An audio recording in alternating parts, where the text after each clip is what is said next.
Hello dear friends, welcome to my channel, that is Prasad's Learning Hub, and the main motto of my channel is to excel in life sciences field. As in the previous video we have discussed about biomolecules, one very important biomolecules, that is monosaccharides. We have discussed different types of monosaccharides and also the different properties they shows, and also we have seen the bond which is involved in the formation of disaccharides, oligosaccharides or polysaccharides, that is glycosidic bond. So this video is in continuation with the previous video. Today we will be discussing another part of biomolecules, that is what is oligosaccharides. So let us start our video. Oligosaccharides are small carbohydrates which are formed by condensation process of 2 to 9 monosaccharides. So oligosaccharides belong to a compound carbohydrates, and polysaccharides are also compound carbohydrates. As we have seen that monosaccharides, which are very simple sugars, they are classified into simple carbohydrates, but oligosaccharides and polysaccharides, they are compound carbohydrates. So what are different types of oligosaccharides? So depending on the number of monosaccharides molecules which are contains, it forms oligosaccharides. The name of oligosaccharides are termed like disaccharides, which are oligosaccharides made up of only 2 monosaccharides, for example sucrose, lactose, and those oligosaccharides made up of 3 monosaccharides are known as trisaccharides, for example raffinose, and those made up of 4 monosaccharides are known as tetrasaccharides, for example stachyose. So similarly, like if it is made up of 5, then it is pentasaccharides, made up of 6, then it is hexasaccharides, and made up of 7 monosaccharides, then it is heptasaccharides. And also the larger monosaccharides having branched on unbranched chains occur attached to a cell membrane. As we all know that in cell membrane carbohydrate is also found. So especially those large oligosaccharides are attached with the cell membrane. And if we look in the types of oligosaccharides, then the smallest oligosaccharide is known as disaccharides. So the smallest and the commonest oligosaccharide is disaccharide, which is formed by a condensation process where 2 monosaccharide molecules are attached and 1 molecule of water is released. So now let us see in details what are disaccharides. So disaccharides, they are made up of 2 monosaccharide units and which are held together by a glycosidic bond. As in the previous video we have seen that glycosidic bonds are involved in attaching the 2 monosaccharides, and the disaccharides are crystalline in nature, it is water soluble and also sweet in taste. So further, the disaccharides are divided into 2 types on the basis of the property, that is reducing property, which disaccharides they show. So disaccharides may be reducing disaccharides or it may be non-reducing disaccharides. So those disaccharides which show reducing properties are known as reducing disaccharides, and in these disaccharides molecules we get free aldehyde or ketone groups. So due to this free aldehyde or ketone groups, they shows reducing properties. So the example of reducing disaccharides are maltose and lactose, and those disaccharides which do not have free aldehydes or ketone groups are known as non-reducing disaccharides, for example sucrose and trehalose. Now let us see in detail the types of disaccharides. So the first type is maltose. Maltose, it is also known as malt sugar because it is found in melted grains of barley, and it is also found in most germinating seeds and tissues where starch is being broken down. And if we see in maltose, then it is composed of two glucose molecules. Here in the figure you can see two glucose molecules are attached with a glycosidic bond to form maltose. Here we will find that alpha 1,4 glycosidic bonds are involved in attaching these molecules, where carbon 1 of one glucose molecules and carbon 4 of second glucose molecules are attached. Here you can see in the figure carbon 1 of glucose 1 or the first glucose molecule and the second glucose molecule carbon number 4 it is attached to form alpha 1,4 glycosidic bond.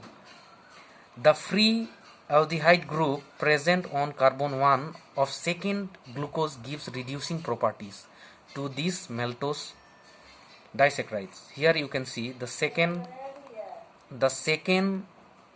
molecule, glucose molecule of maltose is having free aldehyde group. So due to this, maltose shows reducing property.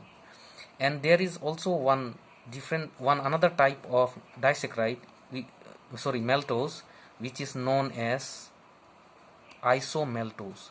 So here in isomaltose we get the glucose units are attached by alpha 1,6 glycosidic bond. So that is the main difference between isomaltose and maltose. In isomaltose we get alpha 1,6 glycosidic bond, whereas in maltose we get alpha 1,4 glycosidic bond. So now let us see the another disaccharide, that is lactose. So lactose is also known as milk sugar because it is found in milk, and it is composed of two monosaccharides, that is beta D galactose and beta D glucose, and it is held together by a beta 1,4 glycosidic bond. Here in the figure you can see that lactose is made up of galactose and glucose, and the anomeric carbon of glucose C1 of glucose is free, whereas lactose exhibits reducing properties, as we have discussed that if it has any free aldehyde or ketone group, then that particular oligosaccharides or monosaccharides exhibits reducing properties. And also we know that those monosaccharides which exhibit reducing properties, they also forms OSA zones. And also this lactose disaccharides is also found in souring of milk is due to the conversion of lactose into lactic acid. Lactose of milk is the most important carbohydrate in the nutrition of young mammals. It is hydrolyzed by the intestinal enzyme known as lactase, which hydrolyze lactose into glucose and galactose. So, and the another type of disaccharide is sucrose, which is also commonly known as cane sugar because it is found in sugar cane and sugar beet. And here, as it is a disaccharide, it has alpha D glucose and beta D fructose monosaccharides, and these two are linked together by a alpha 1,2 glycosidic bond. So when glucose and fructose are combined, then they form sucrose disaccharides, and one water molecule is released. Next, as we know, there's in sucrose the aldehyde and ketone groups are not free. The reducing groups of glucose and fructose are involved in glycosidic bonds. Hence, sucrose is a non-reducing sugar, and it cannot form OSA zones. So, sucrose is the major carbohydrate produced in photosynthesis. So, during photosynthesis, which particular type of carbohydrate is synthesized? It is sucrose, and it is transported into the storage organs of plants such as roots, tubers, and also in seeds. And also, sucrose is the most abundant among the naturally occurring sugars. So this is very important fact, that which disaccharide is or sugars are most abundant among the naturally occurring sugars. So it is sucrose. And also we should know that it has distinct advantage over other sugars as a storage and transport form. This is because in sucrose both the functional groups, which is aldehyde and ketone groups, are held together. They are not free, and due to which they are protected from oxidative attacks. So due to which these sucrose are having more advantage over other sugars. And also sucrose plays very important source of carbohydrate, and it is sweeter than most other common sugars such as glucose, lactose, and maltose. But except fructose, it is sweeter than other common sugars. And also sucrose is used as a sweetening agent in food industry, and with the help of intestinal enzyme, that is sucrase, the sucrose is hydrolyzed into glucose and fructose. So we can sum up here that sucrose, lactose, and maltose, what they actually do. So they actually plays very important role. Like sucrose, which is used as a table sugar, and it provides energy. And as we know, sucrose is found in cane sugar, in beet sugar, and in pineapple. Lactose, it is found in milk, and it is a carbohydrate source to breastfed infants. And due to deficiency of lactase enzyme in an individual, lactase deficiency cause diarrhea and flatulence. So this phenomenon is known as lactose intolerance. And in maltose,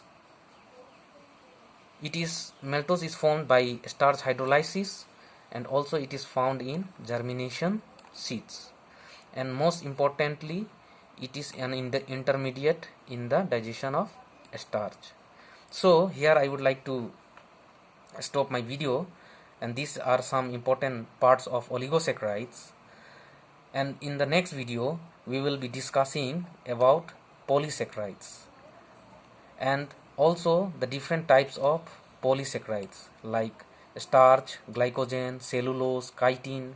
Many different types of polysaccharides we will see in details. And also we will see the differences between oligosaccharides and polysaccharides. So for now I would like to stop my presentation here. So at last I would like to say, keep watching my videos, like, share, and subscribe. Thank you very much.